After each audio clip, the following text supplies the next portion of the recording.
our nation.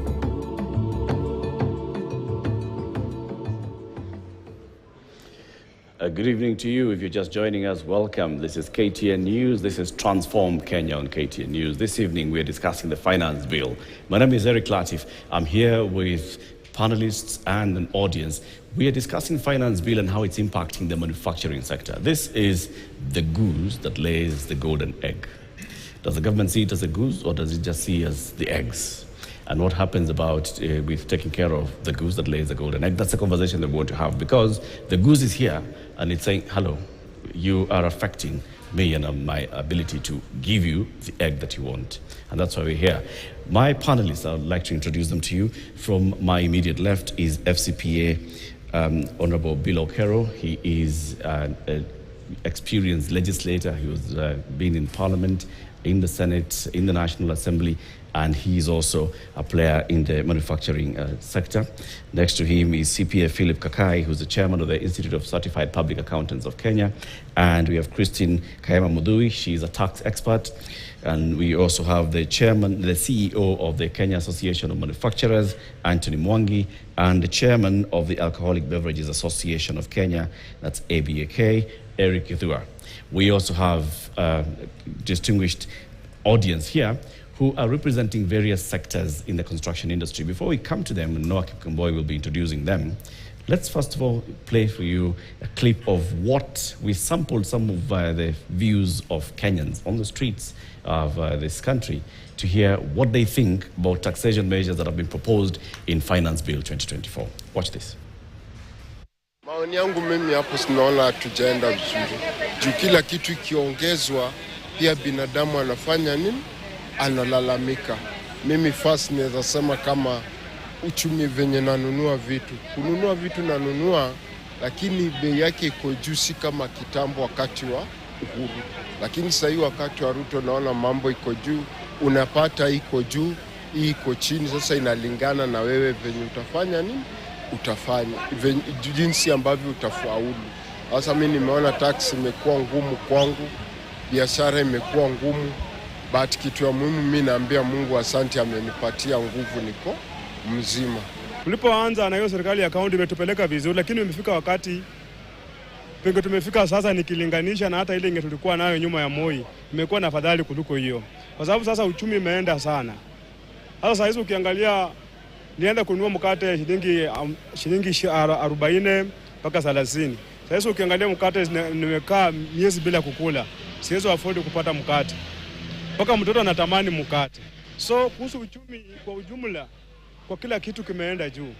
Kwa hiyo mimi ningeomba serikali yenye iko, kwa sababu tulipigana sana tupate serikali ya kaunti, na hiyo kupigana kwetu kusiende bure, ni lazima wajaribu kurekebisha, maana bila kurekebisha tunaona kama yenyewe tutafaulu.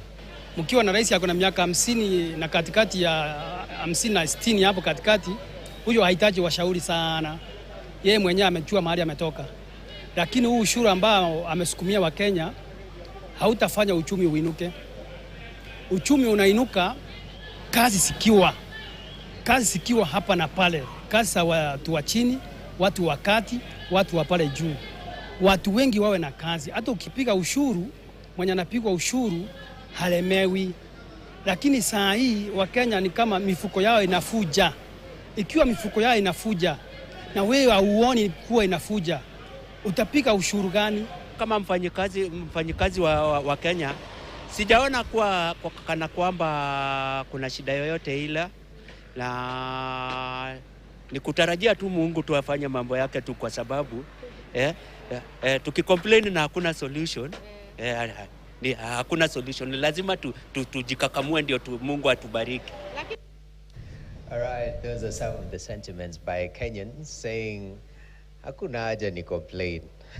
There is nowhere we are going. That is actually not correct. That's why Transform Kenya, such sessions are able to bring all stakeholders. At least we get a different feel and view of different sector players. And since today we're tackling matters manufacturing, at this particular moment, without wasting much time, there is a gentleman as part of the manufacturing sector. He's well packaged, and this is the industry that he operates in. He deals in packaging. He came well packaged. I see here some pineapples. I haven't seen the pineapples themselves, sir, but you look really sharp. Apparently, you've been trying to place the government in the box in terms of, favoring your industry and making it grow. But talk to me, Mr. Kimani Mwaura, who's the MD, East Africa Packaging Industries, how the finance bill has been packaged. Is it favorable for the packaging industry or not? And if not, how so? Thanks a lot. Thank you very much. I would say it's not favorably packaged for us. And as my CEO for CAM knows, I don't mince words. For me, this is not a finance bill that's made for manufacturers. It is more a finance bill for traders. Traders and importers who will suck up our forex and leave none for us. I'll give you some simple illustrations. Last year's finance bill, which I heavily criticized, had consequences.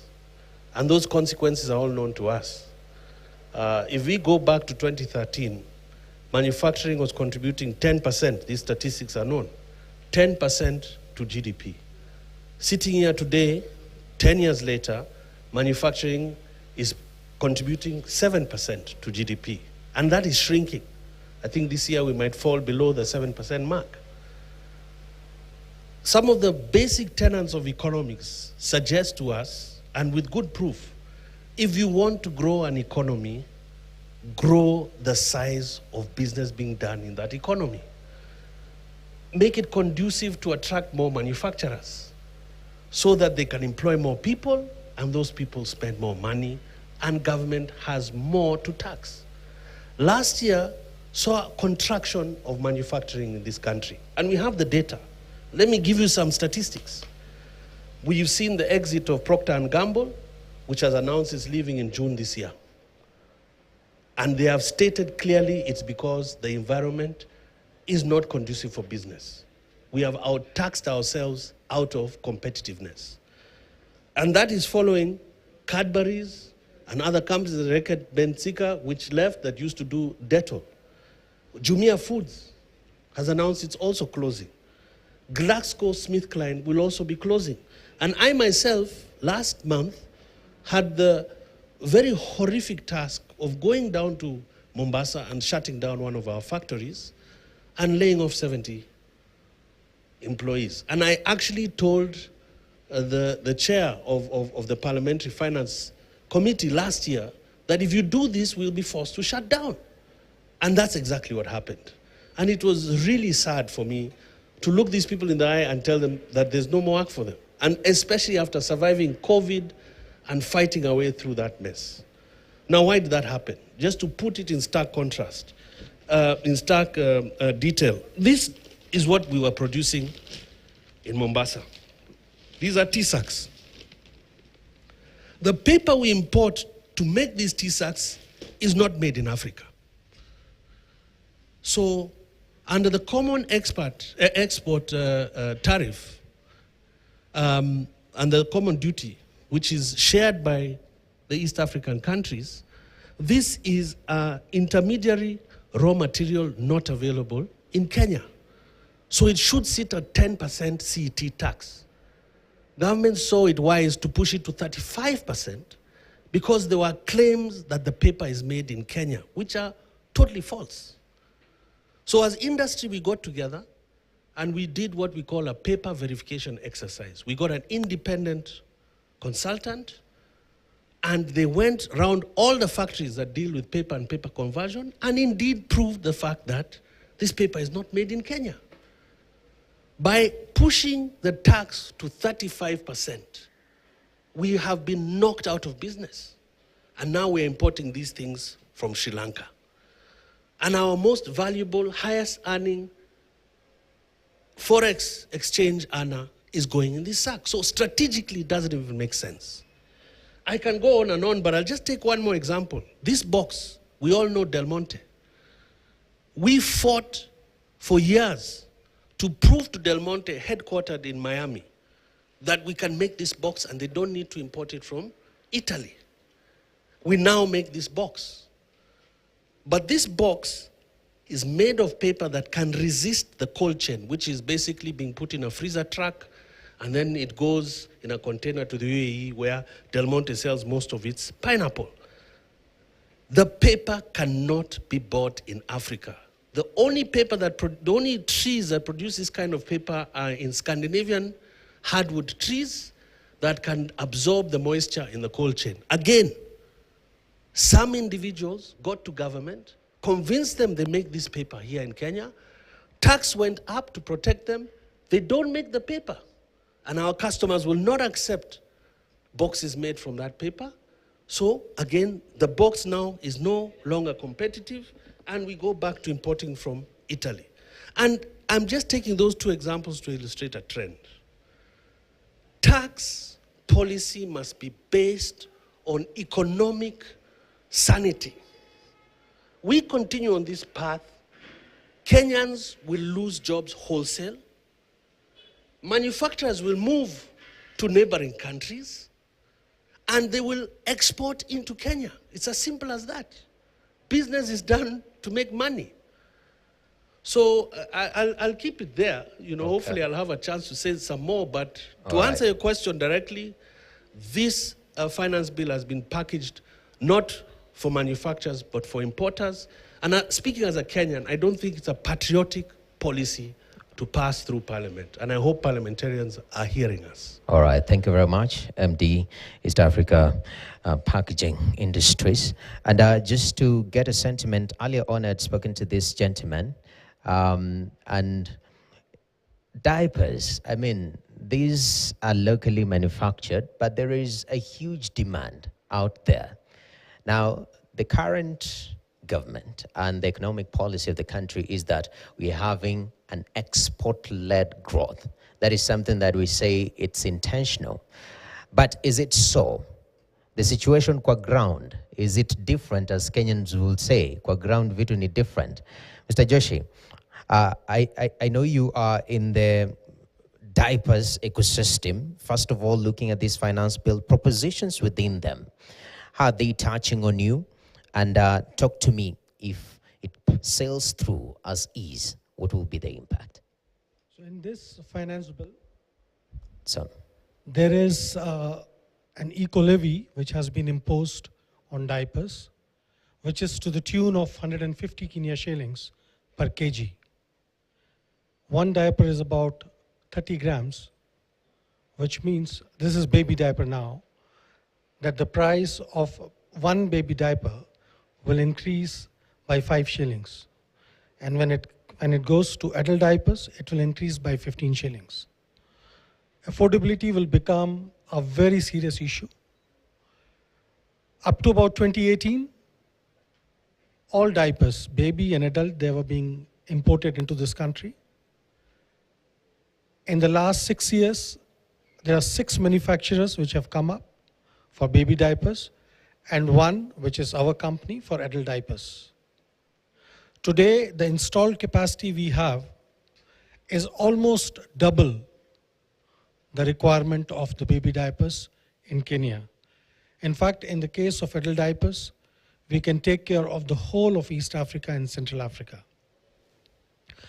Now, with this particular levy coming in place and the prices going up, it will become extremely unaffordable for the consumers to buy these diapers. So as the MD of East African Packaging said, that the investors will move their capital outside this country. We will go to more conducive environments, and then we'll produce there and bring our product here. So we will go back. In the last 6 years, we have fought really, we have worked very hard to content importation into this country. Now, once again, we will become a country which is importing. So he is rightly saying that this budget in this form is more favorable to the importers and not to the manufacturers. all right. Thank you very much, Mr. Joshi. At this particular moment, Eric, for future parents as it's becoming concerning. Will I be able to afford diapers for my children? Back to you, Eric. Thank you very much, Noah. And thank you very much to Kimani and Rajiv for what we've heard. I want to come to you, Christine. You told us earlier that various experts such as yourselves, tax experts, have engaged with the government recently on tax policy. It's a conversation that's been there for a while, having a tax policy that is predictable, so that an investor such as Rajiv puts in a lot of money knowing that I am putting this money and I can predict that in the next 10 years, this is how the tax policy is looking like, and this is what I expect. Now, Rajiv, after having installed double the capacity of baby diapers, is being forced to actually think of shutting down this and going back to import. Why have this conversation about a tax policy if this is what we're going to get from the industry? That's very, very interesting, because one of the facets of the national tax policy was to drive predictability and certainty from a tax perspective. Now, what we are seeing in the finance bill is slightly different because of the introduction of the new taxes. Some had not been envisaged, and then others, they actually are not aligned from a predictability perspective. And maybe just to provide context to the manufacturing sector, because as they have rightly said, this is one sector that has been hard hit. Now, the manufacturing sector supports a very heavy value chain. From the suppliers, from raw materials perspective, there is a manufacturing sector. There are distributors along the value chain. So anything you do on the manufacturer has an impact upstream, and it has an impact downstream. We may not be saying we have affected the suppliers of the raw materials, but the fact that you've affected the manufacturer, it means that he might source less. Because what happens? What happens when taxes go to a level of tax maximization? The manufacturer has two strategies: either to pass that price to the final consumer, meaning that the consumer will feel the pain, or secondly, he may decide, let me take part of that cost. That impacts on his investment. If it impacts on his investment, he will reduce the number of employees he employs. He will reduce the size of his manufacturing entity. He might actually even sell part of his assets in order to remain marketable, or you might actually decide to leave. Yeah? So that's the thing that investors are looking at. Predictability. What does the law look like? Because when you're investing billions, it has to be for the long run. Sometimes I hear people saying, but how come we increase the taxes, nothing happened? I mean, for an investor, he will try everything possible within his reach to ensure that he can survive. But that's not sustainable. So I think the issue, Latif, that we always have as a country is we're always talking about expanding the tax base, because that we have to do. Our tax to GDP ratio is at about 15.6. But many a times when you think about expanding the tax base, we look at it as increasing taxes. We don't focus on let's increase the revenue base by ensuring that the manufacturers and other business owners are raising sufficient revenues. Because when you have a bigger pie, taxes will follow. There is a direct link between revenue and tax. So if we can create a predictable environment for the businesses, I think that will be very important. Let me give an example, because this is one item that we had really engaged government on for the last 2 years. This is on Section 14 of the Excise Act. It's a very critical aspect of the law. So Section 14 states that a manufacturer can claim credits on excise tax he has paid on raw materials. So what did we do in the last 2 years? We requested government to extend that to also include packaging material, because government had introduced excise tax on packaging material, that's glass bottles, cartons. They may not be raw materials, but for the avoidance of doubt, just amend the law so that it is clear that you can claim that. And the reason why it's very important to claim that is if you're unable to claim it as a credit, it builds up onto your cost in arriving at the price of the good. So it really drives the cost of the product. So this year, we thought that that section would be expanded to include packaging materials. We actually moved from the frying pan into the fire. The whole section was deleted. And I think that's why it's a big issue for manufacturers. Economic business sense is extremely important when having conversations around taxation, in order to ensure that common mwananchi, you have tried, the finance bill has tried to increase the disposable income for the common mwananchi. But on the other hand, the prices are rising, So he has saved here, but it's been taken away on the other hand. So that really needs to be rationalized. Thank you, Christine. You've laid it down very well in terms of the thinking of the professionals in the country, the thinking of the tax professionals in government. We'll come back later and ask ourselves, so who's making the decisions if everybody seems to be knowing what to do? Noah, let's come back to you. Let's hear from other sector players as well. All right. Eric, one of the key sectors we talk about is affordable housing. And I know cement is one of the products that we use a lot. Mr. Mohit Kapoor, thank you very much. From this perspective, as somebody who's in the cement sector, first of all, your take on how the Finance Bill 2024 and the proposals therein impact the industry, and is it leading to growth, even touching on these other secondary sectors like affordable housing, or are we shooting ourselves on the foot? Thank you very much. Thank you for the opportunity. Christine made some really very interesting points. You mentioned about the focus to raise revenue, but at the same time, don't kill a sector. Let the business thrive. And also you mentioned about the predictability. I'll just pick on these 2 points to highlight the fact that last year, 2023 Finance Bill, the sentiment for our sector, cement sector, was to promote and encourage manufacturing in Kenya. So the sentiment was that you put on more plants, more cement plants, produce more clinker locally, and we give you some kind of a protection against any dumping of imports of clinker and cement happening in the country. Now this year, Finance Bill, the draft bill, is exactly opposite in terms of the sentiment. Exactly opposite. So what it does to the predictability of anyone in the cement sector who wants to set up new clinker plants, new cement plants in the country. And I'll explain how it happens. When it comes to the local manufacturing of clinker, the cement sector, the integrated plants consume a lot of coal. Around 45% of the cost of clinker produced locally in those kilns comes from coal. Now with just one stroke, the excise duty proposed on coal, which is by the way imported from outside, is more than twice the cost of coal itself. So if the cost of coal is 20,000 shilling, with the excise, the cost will go up to 47,000 shilling per ton, which means the cost of production of clinker in this country will skyrocket. In terms of cement, what does it mean? The price of cement will move up from 800 shilling a bag to 1200 shilling a bag. So then what is the ripple effect it will have on the affordable housing project?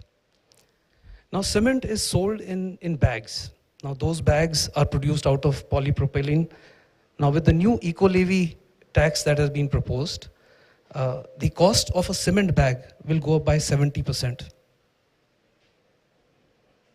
Now, what we've had several rounds of discussions in CAM and also with the PS industry and with the parliamentarians. As an industry, I'm just giving a thought. As an industry, we have kilns, which can be used as incinerators to help burn a lot of waste, whether it is tires, biomass, agro products, even some of the other sectors that they've mentioned. So the industry, the government, if it encourages more of using the cement industry to recycle waste, to burn waste, to promote that would be more productive and effective rather than imposing an eco-levy, which will just have a domino effect in terms of increasing the cost, and then we as an industry are forced to pass on that cost to the consumer.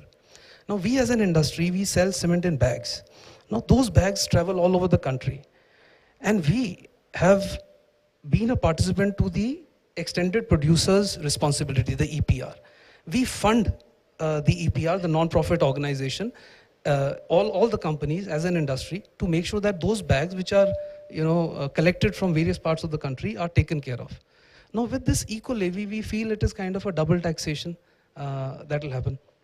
Now, consequences of these two things is that the cost of local manufacturers will go up. The cost of producing clinker will go up. But at the same time, what the government has also done with the third act is that basically reduce and eliminate any customs duty or excise or eco levy on any imports coming into the country. So what does it show? That the local manufacturer, the cost will go up, but you allow the imports to come into the country. Now imagine some of those countries in Africa which get subsidized gas, subsidized fuel. Their cost of production of clinker is much lower. Kenya could become a dumping ground for such imports in the country. So that's the risk that we run in terms of predictability and what it does to the cement sector. Okay, thank you very much, Mr. Kapoor. Just hand over the microphone to Mr. Zach Muni there from EABL. I know when it comes to sin tax, there is a level of flexibility that we see you guys, people can bend backwards to get your products. So why not tax you guys? Because after all, it's going to be consumed. Talk to me about how this finance bill and the propositions are hitting your industry. Thank you so much. And I think I'll start with the context of elastic and inelastic capabilities of our products.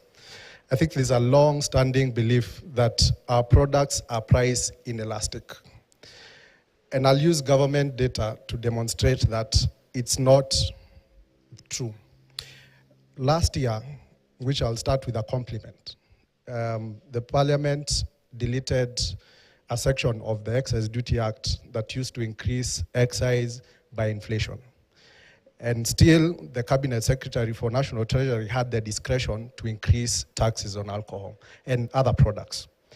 Now, that section was deleted last year, and as our chairman had said, we also didn't get an increase through the Finance Act, which was good. So what was the result? Beer grew. Beer taxes grew by 5 billion. So in 2022, it was 27 billion. In 2023, it was 32 billion. That's a direct impact of that because the last time we had an increase was in October 2022. So we had enough time to measure, and we appreciate that. Now, the funny thing is, for spirits, we actually went down. And if you look back on spirits, we had been growing by at least 1 billion every year, if you go back to 2017. And I challenge us to just look at the economic survey. This year, or 2023, that tax, excise tax on spirits and wine actually dropped by 160 million Kenya shillings. Now, price elasticity there comes into question because you didn't have an excise increase either by the Finance Act or inflation adjustment, but you dropped in terms of revenue collection. And that's what we're talking about, the Laffer curve effect. So it's already catching up with spirits and wine. Beer, it was already there, but because we got a reprieve last year, actually if you look at the consumption for beer, it's actually a beer that gets a tax benefit from the government. Because one of the things that we struggle a lot in the industry is affordability. And I know some people will say we don't tax, sin tax is supposed to make things more expensive so that we prioritize other expenditures within the household. But we also have a big problem of illicit, which is at 59%. The equivalent in tax terms, it's 71 billion. So in my view, I feel that the government should be focusing a lot more on how do we enable manufacturers to recruit from that 59% of illicit as opposed to increasing taxes. So the other compliment I'd like to give government, because I think we keep bashing them, but we don't give compliments where they are due. This year, we had, starting from last year, the National Treasury robustly engaged us on what's the optimal excise tax or regime for the industry. So the conclusion of it was that we were given scenarios. First, we were told taxes will move from volume-based to ABV-based, so based on their volume of alcohol in the alcohol, which is progressive. Now, what that does, and I'll pick the example of spirits, is we pay excise, input excise on ethanol before we manufacture our spirits product. Currently, we are paying 356 shillings per liter. With this new regime, we are going to be paying 1,600 per liter.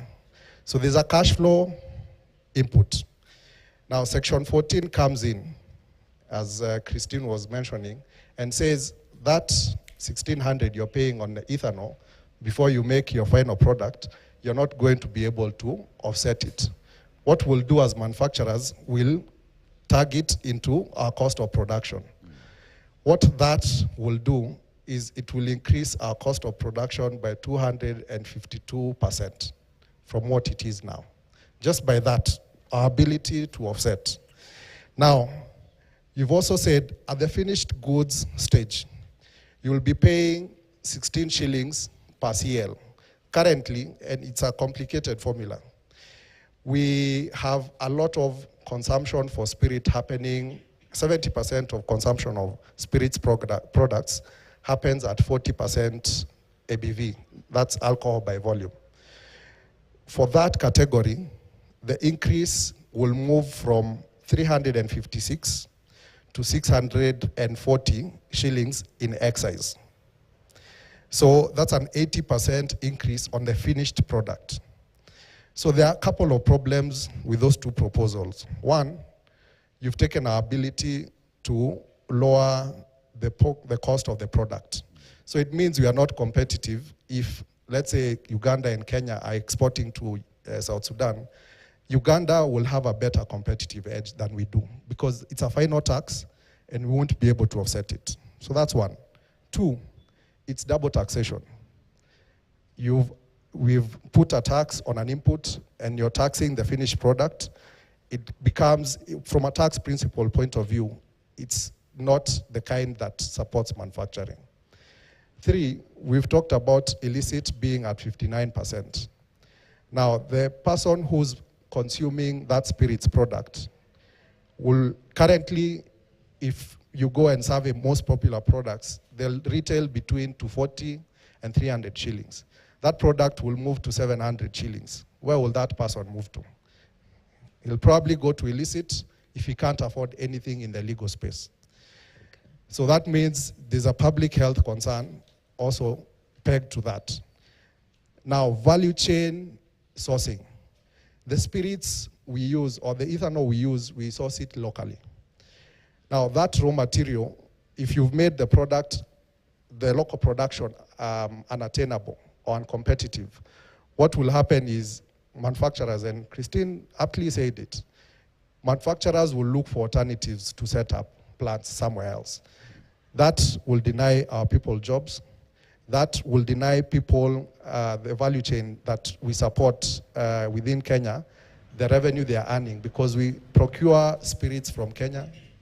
Okay. Those spirits providers will have to go somewhere else. All right.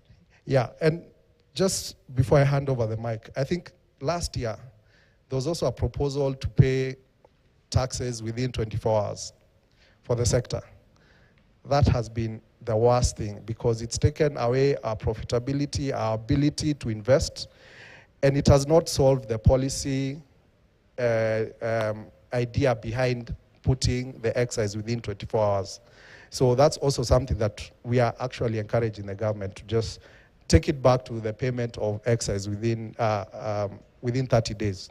All right. Yeah. All right. Thank you very much, Zach, for that particular feedback, and even talking about inelasticity and elasticity of different sectors. The question is, since the finance bill is at the public participation stage, next we're going to the second reading, so our leaders have a huge role to play in regards to how this goes.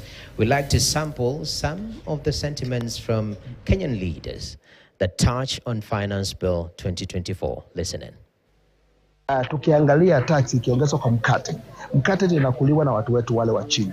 Wengine hata mtu unaenda hata kwa watoto wetu wa shule wanakula hiyo mikate. Na saa hiyo naweka tax. Hiyo ni kumaanisha yule mtu anataka kufinya ni yule wa pale chini kabisa. Hakuna mkate itaongezwa bei. Wale wa uongo wakikuja ulizeni hao mnataka pesa kwa vikundi, sio kuja kudanganya bei ya mkate inapanda. Si namna hivyo? Unajua mkate kusemekana ikuwe tax exempted ni kusema si nyinyi mnakatwa ushuru mkinunua mafuta, mkipanda gari, ni kusema hiyo pesa yenye mnakatwa iende ilipie mwingine mkate ile asilipe bei ile ambayo anaweza. Na hiyo ndio ukweli wa mambo, tusidanganyane. Any tax exemption means that there are Kenyans who are benefiting at the expense of the majority who don't have a voice to say. Katika masuala ya ushuru ni lazima tuzunguke katika taifa hili jinsi katiba ya Kenya inavyopendekeza na kufanya ile kitu tunaita public participation. Nyinyi ndio mtasema kama mnataka au hamtaki. Kupindua uchumi wa Kenya itabidi tuvumilie. Na nilisema miaka mitatu zitakuwa migumu. It is coming to pass. Sitaki kuambia watu tulipata madeni ya aina gani. Nitakuwa nikiharibu tu hesabu hapa. Well, those are some of the leaders that we have. And I want to bring in the question to Mheshimiwa Bilo Kero. Bilo, you've been in Parliament. Some of the current parliamentarians and the Cabinet Secretary. What we've heard from Kimani and from Mohit is a basic just breakdown of the impact of the proposals in the tax bill to industry and what it then translates to the end consumer. And Kimani was not mincing his words, and he said, this tax bill is not pro-manufacturer.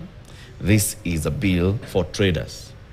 And even if we go with what Zach is saying, if you end up raising the price of what is affordable as, licit and legal drink by more than double, you're basically pushing people to the illicit. So this tax bill is a tax bill for the illicit traders, really.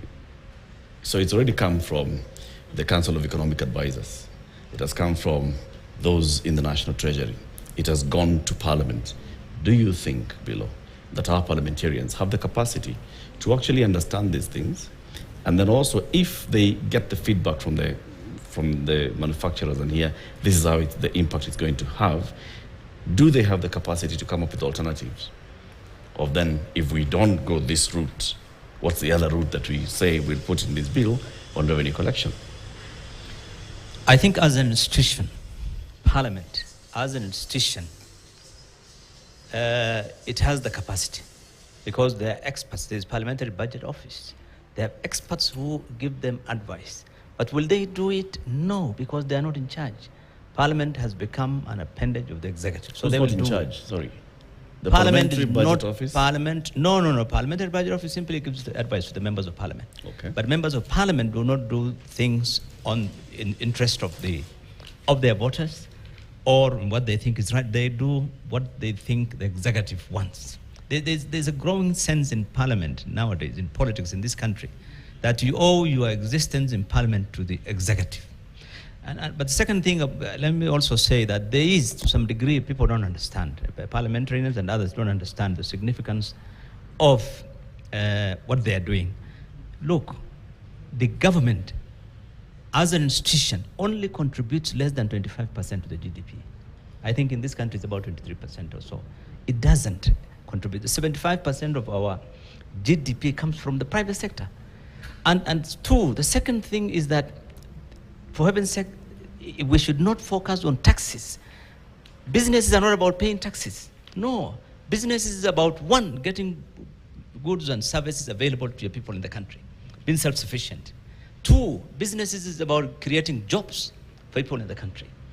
And three, is for businesses about encouraging investors to come into the country, and also so that you can be competitive and be a country that can export and get in foreign currency and so forth. But when you look at businesses as merely collection of revenue, then you're completely lost.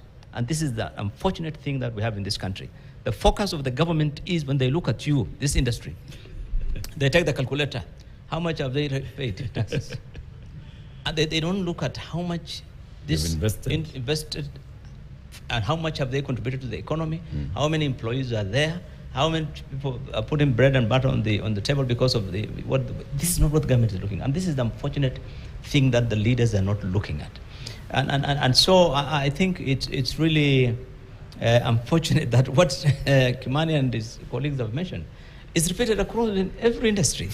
Look, for heaven's sake, I with your permission, I come from edible oils industry. You would think that the people who are making this finance bill haven't gone to school. That's what you would think when you read that finance bill.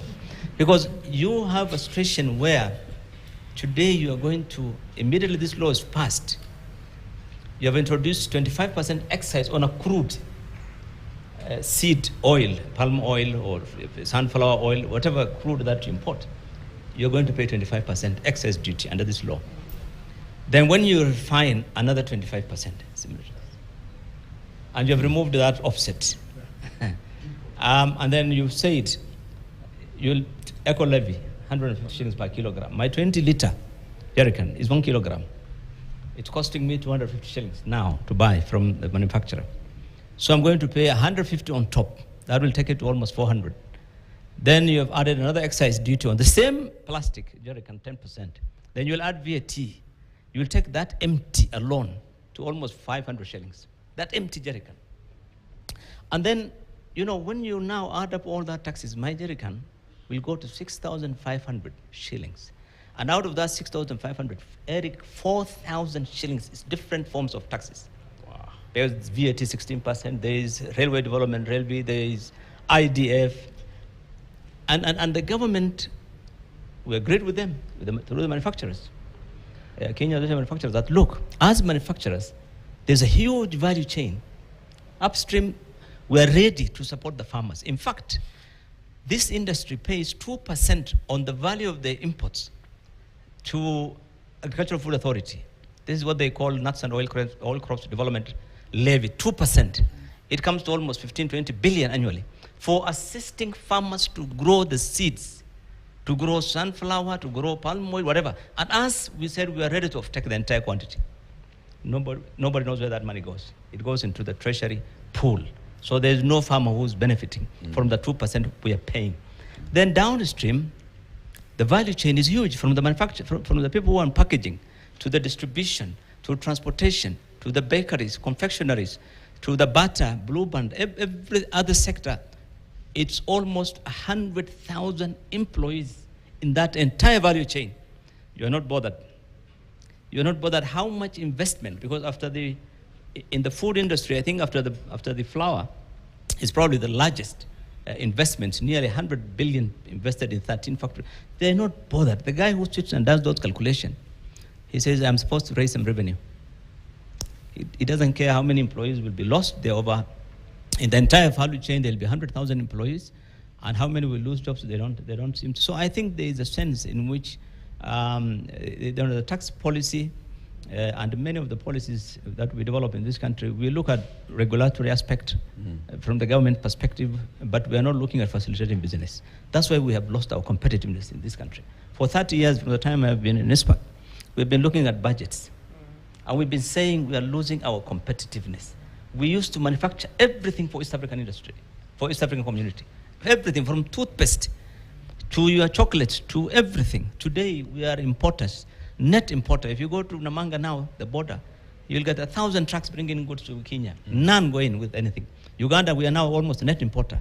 So we have gone to a situation where we have lost the competitiveness and nobody's bothered. We keep talking about policy. If you look at any of the budget speeches, Eric, just look at the budget speech for the last 20, 30 years.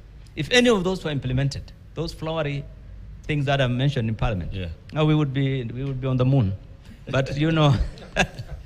What's on paper, what's on the ground? What is on paper, what is on the ground is completely different. And then unfortunately, all that money, so ask her where the money has gone. She'll tell you it's about the expenditure. Anthony, before we take this break, I want to come to you. I've started in conversations where the government is engaging with the private sector, and especially on the issue of manufacturing, and there's clear focus. So yes, we were doing very well in 2013 in terms of our upward trajectory in the contribution of manufacturing to GDP. Something happened, it came down to 7%. But now we forget about that. We are going to have to go by 20% by 2030, right? And that is the agenda of the government. When you look at all these things and you hear what the manufacturers are saying, that this bill is not supporting manufacturing, it's supporting traders. And even what you've told us, you've engaged, you've sat down with the parent ministry, you've gone to the National Treasury, you've talked, you've had a conversation, and they look like they're listening and they're hearing what you're saying. But then it comes out as a different thing, a bill for traders. Why is it that the traders would have a louder and sweeter voice than the manufacturers? Let me first, Eric, say that the 20 by 30 was not just a number that we picked from the sky. It was deep, and we called them sectoral deep dives. And we went meticulously, sector by sector, looking at how can we grow. You heard the numbers His Excellency the President talked about leather. Those numbers, we actually worked with our members to say, this is a potential for this sector. And therefore, from the perspective of creating that vision, and I think His Excellency the President has all the good intentions to take it 20 by 30. But he has technical people who needs to craft the numbers. And we work with those technical people and we tell them, this is where the numbers will come from. You've heard from Kimani, you've heard from Zach, you've heard from Mohit, you've heard from everybody, that in instances where they listen to us, there was actually a positive delta to even the coffers that went to government. In the instances they did not listen to us, we're here telling them, we have lost exports. The paper that Kimani has talked about, our exports have collapsed. And we do a lot of work as CAM to bring together the industry players so that by the time we are taking data, real data to government, it has numbers, it has percentages, export potential, job creation potential. The most baffling thing is that even with that paper that someone claims that they make in Kenya, and they don't, nobody makes it in Africa, that such a proposal can go through and nobody has done none verification whatsoever. Zero. And we have taken a document to demonstrate that this paper is not made in Kenya. It's not made in Tanzania. It is not made in Africa. So that is what baffles us. That there's data on the table, someone comes without any data, perhaps hands in the pocket and say, I make this product, and they don't. And therefore that leads to loss of jobs, loss of exports, loss of competitiveness. That is, I want us to take a break. We'll come back and continue. This is Transform Kenya on KTN News. My name is Eric Latif. My colleague Noah Kipkemboy is as well here. We have a panel of industry experts and also a panel of manufacturers here with us today. The manufacturers are sending a message to government, to policymakers, to members of parliament. These are the impacts of what you'll get if you pass the finance bill as it is. Or this is what happens if you go ahead and come up with tax measures without considering the input of the sector.